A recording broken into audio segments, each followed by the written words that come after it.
Olá, você que me assiste, Deus abençoe o teu dia no nome de Jesus. Eu quero orar junto com você para depois entrarmos neste título. Como posso manter a chama acesa? Como posso manter a chama acesa? Vamos orar. Deus Santo, no nome de Jesus, bendito seja o nome do Senhor. Eu e esta pessoa que oramos ao Senhor, pedimos ao Senhor para falar conosco. E enquanto o Senhor fala conosco, Deus, lembra das nossas necessidades. Lembra, Deus, que nós temos, ó Deus, obstáculos nesta vida, ó Deus, que nós precisamos dos recursos do Senhor e do poder do Senhor para superarmos todas essas fases da vida. Mas se o Senhor caminhar conosco, se o Senhor estiver conosco, nós somos vencedores por amor daquele Cristo que nos amou e nos deu o direito de orarmos ao Senhor no nome dele. E assim oramos então, no nome de Jesus. Amém. Que Deus continue te abençoando, fazendo você muito feliz, te dando muita graça e muita paz e dando também à tua família. Como posso manter a chama acesa? É uma pergunta e nós vamos falar disso hoje no capítulo 6 de Levítico. Está escrito assim no versículo 8. Disse o Senhor a Moisés: dá ordem a Arão e a seus filhos, dizendo: o holocausto ficará sobre a lareira do altar a noite inteira, até a manhã do dia seguinte, e nela, na lareira, se conservará aceso o fogo do altar. Versículo 12 diz assim: o fogo sempre se conservará aceso sobre o altar, não se apagará. Cada manhã o sacerdote acenderá ou colocará nele lenha, e sobre ele porá o holocausto, E este holocausto ficaria a noite inteira das ofertas, o holocausto das ofertas pacíficas. E o versículo 13 diz: o fogo arderá continuamente no altar e não se apagará. Você já se preocupou com isso? Você já se preocupou em entender que fogo é esse? Como foi este fogo? Diz a tradição bíblica que este fogo foi aceso por Deus. Foi aquela tocha que seguiu o povo à noite lá no deserto, mas que depois Deus manifestou em fogo no Monte Sinai. Ali então foi aceso o fogo no monte. Já não era mais aquela tocha que flutuava, sobre o povo. Não. Agora sim, agora é um fogo que Deus acendeu, e a tradição bíblica diz que Deus acendeu este fogo também ali no tabernáculo. Que bênção saber disso, Um fogo que foi aceso por Deus, um fogo que Deus começou. Mas Deus diz que Moisés deveria dar ordens a Arão e a seus filhos. Primeira coisa que precisava ser feita é que eles vestissem as vestes sacerdotais. Essas vestes sacerdotais, que eram os calções que ficavam debaixo da túnica para tapar a nudez deles debaixo da túnica, e estes calções foi ordem de Deus. Presta atenção nisso. Quando um sacerdote fosse chegar para fazer um sacrifício a Deus para representar o povo, então ele deveria vestir a sua nudez. Ele deveria estar bem vestido, e a túnica sobre esta veste. O que isso quer dizer? Que essa túnica e esses calções simbolizava pureza e santificação. Então o sacerdote, para chegar diante do Senhor e oferecer algo a ele e permanecer com o fogo de Deus aceso, precisava de ter pureza e santificação. Isso era necessário e foi ordem de Deus. Então o que ele faria? Aquele fogo que já estava aceso precisava o quê? De lenha. Ele levava 2 madeiros, 2 peças de lenha, e colocaria ali para que essa lenha então queimasse o holocausto. E isso queimaria pela noite inteira. No dia seguinte, o sacerdote chegando ali, o que acontece? Ele veria que aquilo se transformou em cinza, que tudo aquilo que foi queimado foi agradável a Deus, mas ele não podia deixar este fogo, esta chama apagar. Então ele colocaria madeira novamente para manter o fogo aceso e aceso. A Bíblia chama isso de oferta pacífica. paga, né? Oferta de paz, presente que se dá a Deus, holocausto, sacrifício que levantamos ou que as pessoas naquela época levantavam a Deus para agradar a Deus, para manter um bom relacionamento com Deus e manter a presença de Deus ali. E para manter a presença de Deus ali, era necessário obedecer de que a chama não poderia se apagar. Que exemplo para nós tem isso? Que isso está falando conosco nos nossos dias? João Batista aparece lá no capítulo 3, versículo 11 de Mateus, dizendo o seguinte: olha, vocês que estão aqui, que eu estou pregando arrependimento para vocês. Vocês que agora estão ouvindo a palavra de Deus e querem se arrepender. Eu estou aqui para dizer duas coisas para vocês. Primeiro é que eu vos batizo com água. Este batismo é para o arrependimento, para aqueles que entendem que pecaram, que foram destituídos da glória de Deus, mas que através do arrependimento eles querem, então, deixarem os seus pecados e viver uma vida nova para Deus, e eu então estou batizando-os com água. Mas João Batista diz para eles: mas após mim virá um, ele é maior do que eu, e o seu batismo também é maior do que o meu. Depois de vocês arrependidos e de passarem pelas águas batismais, este que vem após mim, ele vos batizará com o Espírito Santo e com fogo. Interessante é que João faz uma declaração, João Batista, e ele diz que a sequência seria arrependimento, batismo com água, batismo com Espírito Santo e com fogo. Por que será que o fogo ficou para o final? Pedro, na sua epístola também escrevendo, ele declara que os céus e a terra são preparadas para o fogo. A Bíblia também diz que Deus pegará o ímpio e o diabo, seus anjos, e os lançarão no lago de fogo. Por que que o fogo está sempre para o final? É engraçado que a primeira terra, né? Aquela primeira geração ali destruída por Deus, foi destruída por água. E Deus faz um juramento que jamais destruiria a humanidade com água. Mas Pedro vem dizendo que uma certa humanidade será destruída, consumida com o diabo e seus anjos no fogo. Ficarão ali eternamente. Se eles ficarão ali eternamente, é porque aquela chama também arderá eternamente. Mas uma chama para acender eternamente não precisa ser feita por Deus. Ela não precisa ser um fogo aceso por Deus. E interessante lembrarmos disso. Por quê? Porque, na verdade, nós precisamos conhecer a palavra de Deus para nos situarmos nela, para entrarmos nela. E vamos voltar para o que João disse, o que João Batista disse.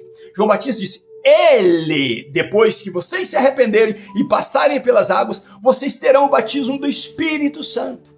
O que aconteceu com os discípulos foi exatamente isso. Jesus falou para eles: vocês já se arrependeram, eu morri por vocês, vocês creram em mim, foram batizados nas águas, mas agora vos falta algo. Ficai em Jerusalém, até que do alto desça aquele que eu vou invocar ao Pai, vou pedir ao Pai para que mande para vocês o Espírito Santo. E ele vos batizará com fogo. Ele sim vai vos encher de fogo. Ele vai fazer vocês se transformarem em tochas de fogo. E vocês serão poderosos recebendo este poder que o Espírito Santo irá atribuir a vocês, irá trazer a vocês. No tabernáculo tinha um altar. No tabernáculo tinha a lareira. No tabernáculo tinha um fogo que Deus acendeu. E no tabernáculo era colocado a lenha pelo sacerdote para que o sacrifício fosse queimado. Nas nossas vidas não são diferentes. Nas nossas vidas nós nos arrependemos também. Nas nossas vidas nós nos tornamos templo do Espírito Santo. E nas nossas vidas o fogo, a chama de Deus foi acesa depois que recebemos o batismo com o Espírito Santo. O fogo se acendeu em nós. E este fogo não pode se apagar. Então o que nós fazemos como sacerdotes do Deus vivo, como representantes agora de Cristo na terra, devemos colocar lenha todas as manhãs no nosso altar, na nossa lareira, para que essa chama nunca se apague. É necessário você buscar entender isso e buscar de Deus isto, buscar o batismo com o Espírito Santo. É necessário, não importa se te ensinaram errado, não importa se tem muitos que se dizem batizados pelo Espírito Santo, estão dando mau testemunho aí. Não vamos banalizar aquilo de santo que Deus deixou. Isso vai te ajudar a ser puro e a ser santo diante de Deus. Então, buscar o batismo com o Espírito Santo é uma necessidade do homem que quer ter a chama acesa sem se apagar e colocar lenha nessa chama e Deus receber como um cheiro suave às narinas dele os nossos sacrifícios de louvor e adoração como oferta pacífica, como amigos de Deus, como pessoas que querem ter paz com Deus, querem viver uma vida para Deus. Nós precisamos ser livres deste fogo eterno. Mas só seremos livres do fogo eterno se continuarmos com a chama do fogo de Deus em nós. Aquele que nasceu quando nós conhecemos a Jesus, amamos Jesus e nos arrependemos dos nossos pecados e nos jogamos aos pés dele. Então a Bíblia diz que ao recebermos Jesus, ele vem habitar em nós. E ele traz o Espírito Santo dele para habitar em nós. E esse Espírito Santo vai nos motivar a buscar pureza e santificação. São duas lenhas que precisamos colocar no altar todos os dias, no nosso altar. Pureza e santificação. Busca, adoração e louvor. Leitura da palavra de Deus. Tudo isso vai fazendo com que a chama cresça e cresça mais. E quando você abre a boca, a Bíblia diz que do teu interior fluirão rios de águas vivas e você terá palavra de poder para ministrar, para dizer, haja, aconteça no nome de Jesus e acontecerá. Mas só cheio do Espírito Santo de Deus você vai poder dizer segundo a palavra de Deus, usando a autoridade do nome de Jesus e as coisas acontecerão.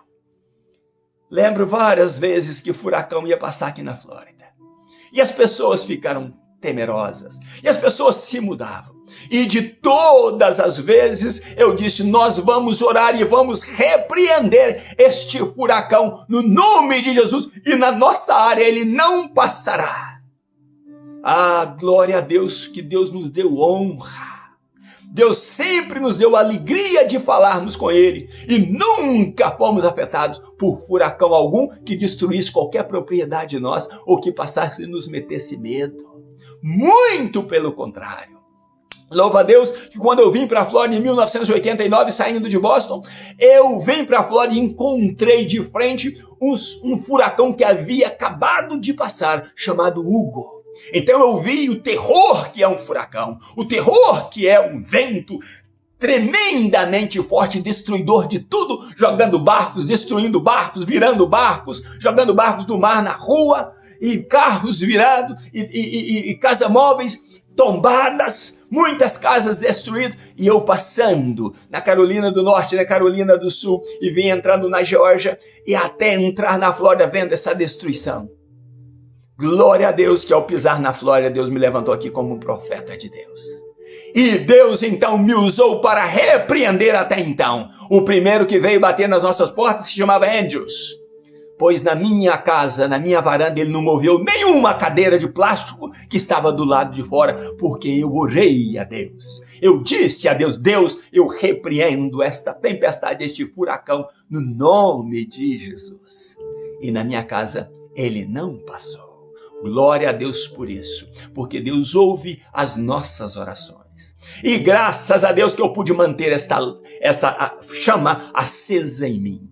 Graças a Deus que eu pude orar e saber que Deus pode me ouvir. E você não é diferente de mim. Você não é diferente da minha pessoa. O mesmo Jesus que eu sirvo é o que você serve. O mesmo Jesus que eu imploro pelas manhãs, que eu oro no nome dele pelas manhãs, é o que você serve. A Bíblia que eu tenho é a mesma que você tem, na mesma tradução. Do mesmo jeito, se você não tem a de Israel, não tem problema, eu tenho a de Israel, mas a Bíblia é a palavra de Deus e ela nos traz o conhecimento da autoridade que podemos usar no nome de Jesus quando andamos na luz, como ele na luz está.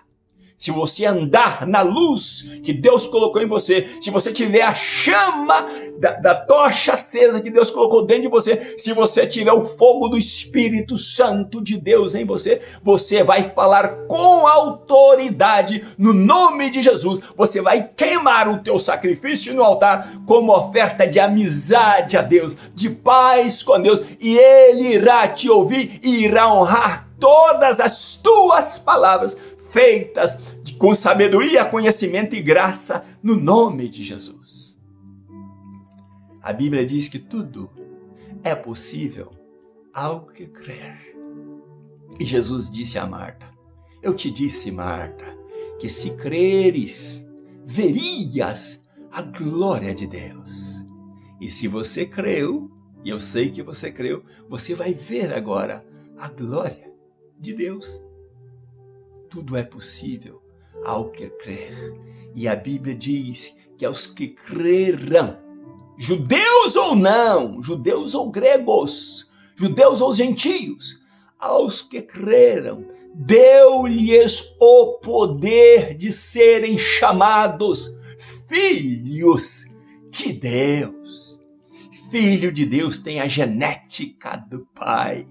Você tem a chama que Deus acendeu em você. E a única ordem que ele deu a Moisés: digarão a seus filhos que mantenham esta chama com vestimenta de pureza e santidade, que mantenham essa chama acesa constantemente, colocando lenha nela, e essa chama arderá na lareira do altar e jamais se apagará. Volto à pergunta da mensagem de hoje: como posso manter a chama acesa? Dando o teu tempo para Deus, criando um holocausto todos os dias, levando o teu sacrifício a Deus pacífico e dizendo: meu Deus, o Senhor me comprou com o sangue de Jesus, o Cordeiro morreu, o Senhor mandou o Espírito Santo com fogo. O meu único dever é vestir-me de pureza e de santidade e me apresentar ao Senhor todos os dias para manter a chama acesa. Eu não posso me apresentar ao Senhor com pecados, com iniquidade, porque sacerdote não pode fazer isso. Mas vista-me de pureza e de santidade, perdoando-me no nome de Jesus, e eu apresentarei ao Senhor durante toda a noite, todo dia. Será aceso hoje, o fogo será aceso até amanhã. Será mantido toda a noite, até o dia seguinte, a chama acesa, para eu não pecar contra ti. E o dia que o Senhor me chamar, para que esta terra seja consumida pelo fogo, para que o diabo e seus demônios e o ímpio seja consumido pelo fogo, eu possa estar lá na glória com o Senhor. Então mantenha, meu Deus, essa chama acesa em mim, e eu estou pronto para ser um altar aceso ao Senhor, com lareiras acesas ao Senhor, no nome de Jesus. Seja cheio do Espírito Santo, busque a Deus, gaste teu tempo com Deus, e Deus honrará você e a tua chama. A chama que Ele acendeu em você jamais se apagará. Ela continuará ardendo, ardendo e ardendo em você até a volta do Senhor Jesus. Deus abençoe você e família, no nome de Jesus. Ainda nos meus pijamas buscando a Deus. Um grande abraço meu, Pastor Riva Martins. Deus te abençoe e até amanhã, se Deus quiser. Um abraço meu no nome de Jesus.